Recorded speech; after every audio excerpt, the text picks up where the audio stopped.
Hey everybody, thank you for watching Leaf by Leaf. Today I want to continue my Haruki Murakami series talking about his ninth novel, SPUTNIK, Sweetheart. It came out in Japan in 1999.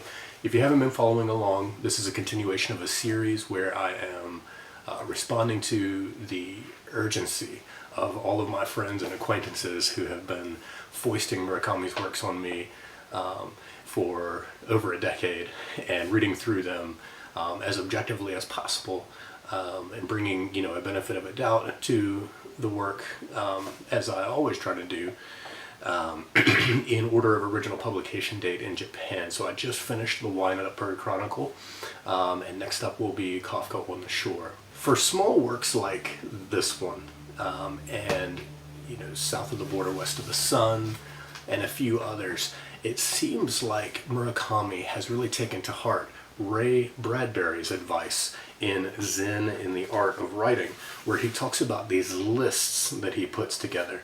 And he said that he began to make lists of titles to put down long lists of nouns.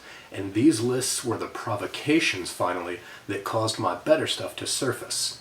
And so he said, he would sit down and write these lists of nouns, and it would be something like the lake, the night, the crickets, the ravine, the attic, the basement, the trapdoor, on and on and on. And then he would begin to see a pattern in the list, and he would trust his subconscious to give bread, as it were, to the birds. And then he said he began to run through those lists and pick a noun and then sit down and write a long prose poem essay on it. And then somewhere about the middle of the page, or perhaps on the second page, the prose poem would turn into a story, which is to say that a character suddenly appeared and said, "That's me," or "I like that idea."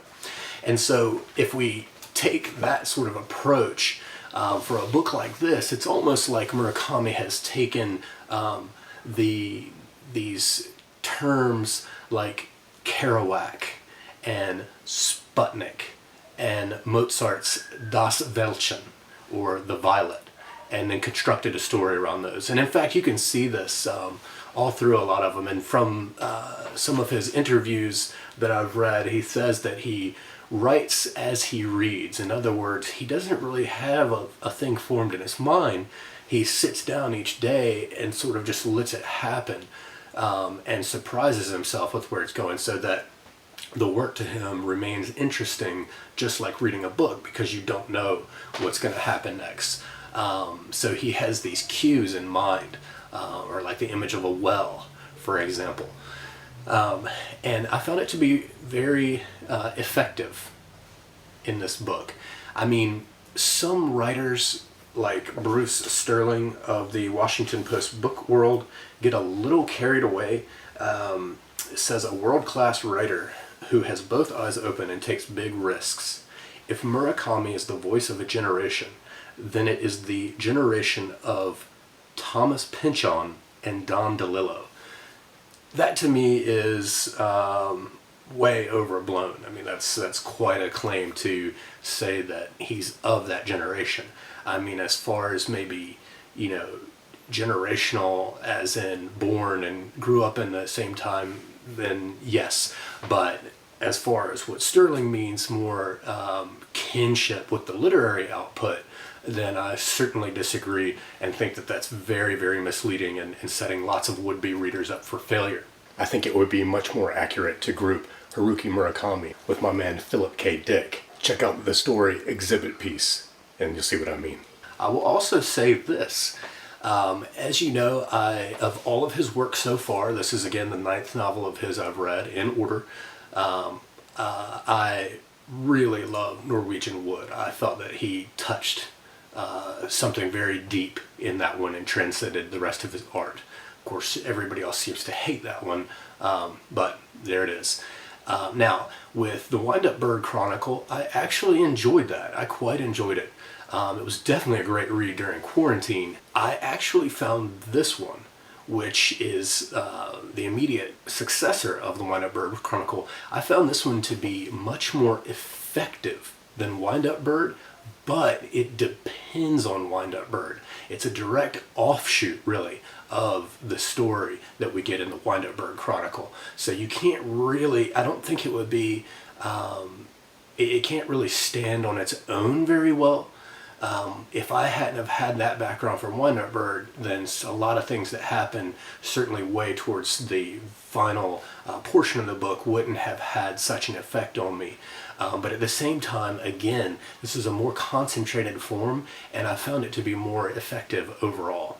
Now again, when I talk about a work being effective, at this point I've realized that for examining and enjoying Murakami's work, I've had to establish a completely different rubric.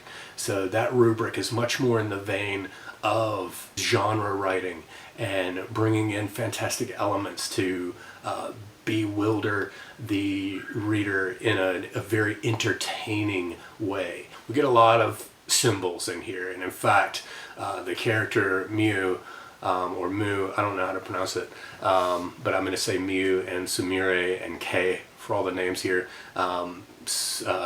Mew questions Sumire in a sort of preliminary interview about the difference between a sign and a symbol, and of course, as if we even needed to be tipped off in a Murakami novel that signs and symbols will abound.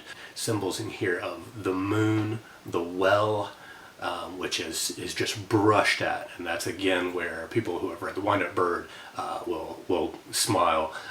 Cats, of course, and then the tower and a mountain and the Ferris wheel, dogs, gates, all are symbols that are used here.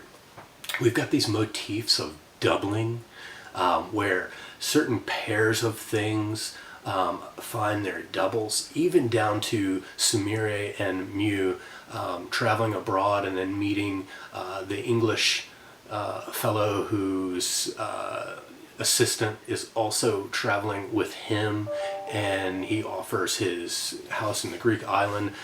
That's a double right there between those two pairs of people. Of course, lots of yin and yang type doubling where the doubles are actually inverted, but connected or complements of one another, kind of like the ancient Greek thought of the trees being perfect complements of two people, and they've been cut in half, and we spend all of our lives trying to find the other half of our primordial tree. Robert Musil brings that in with The Man Without Qualities.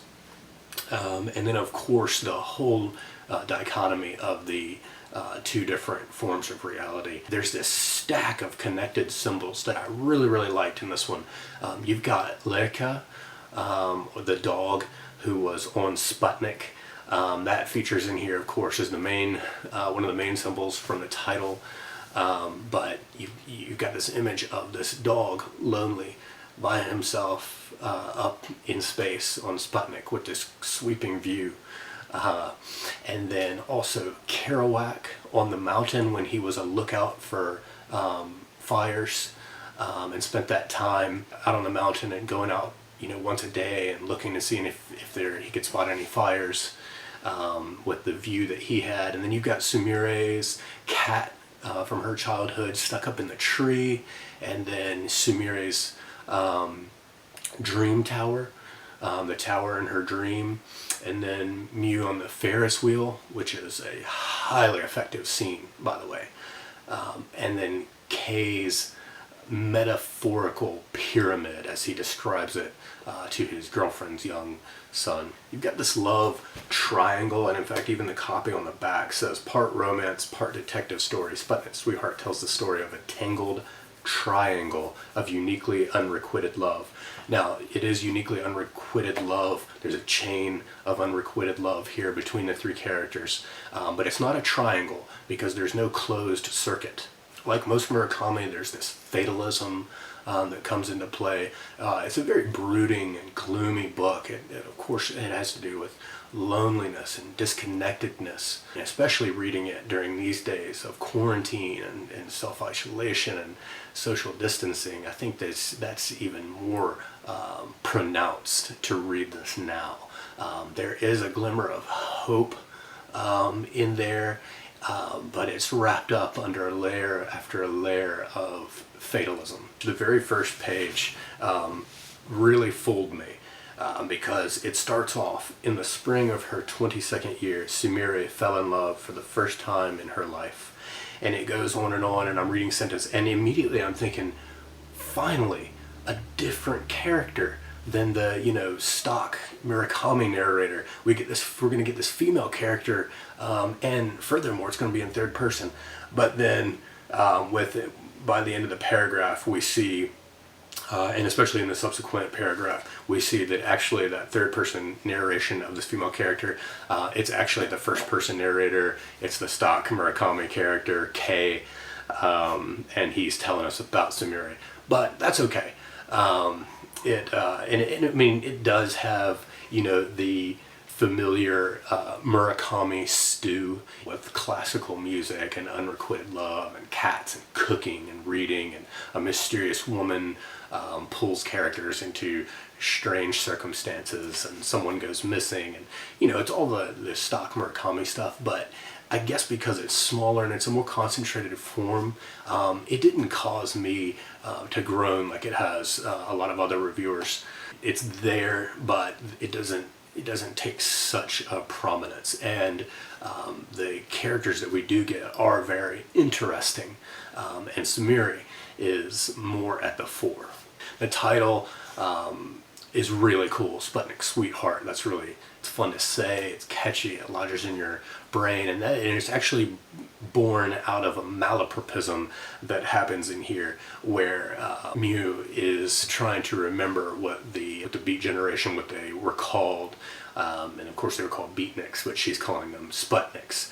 And then when they realize this malapropism, Sumire secretly refers to Mew as her Sputnik sweetheart. One way you could approach this one is that it does feel that it is assembled out of Murakami's spare parts, but on the other hand, it's a very effective combination of his spare parts. I think the most effective moment in the entire novel is the document that is left behind that Kay reads, and we get the scene with the Ferris wheel. This is probably the most potent writing I've read from Murakami so far. I found that reading this as an offshoot of the Wind-Up Bird Chronicle made for an overall very enjoyable afternoon.